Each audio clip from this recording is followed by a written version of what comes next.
O'zbekistonda nonni topib yeb quturibdi-da bu xotin mana. Lekin men o'zbekman. Mani millatimda o'zbek qoni yo'q. Qanaqa millatingiz bo'lmasa bu haqida gapirmagan ekansiz. Bu masalada men aytmayman, lekin men O'zbekiston yurtida tug'ilganman, O'zbekistonni sevaman.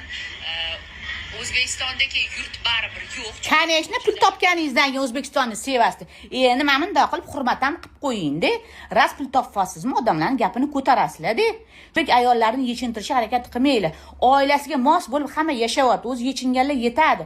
Mana ochiq sochiq kiyinaman. Hayotimdagi 70% insonlar g'ayridin, даже ko'pini dini yo'q. Ochiq sochiq kiyinadi, lekin bunaqa men ochiq sochiq kiyinaman, ayollar yechininglar, kelinglar klub ochamiz demagan. Bundan keyin demasa ham kerak. O'zinglarni yig'ishtirib olinglar. Odam yoshligida aynisan qariganda aynimasin. Biz yoshlarga tag'in o'zinglarcha dotatsiya o'qiysizlar.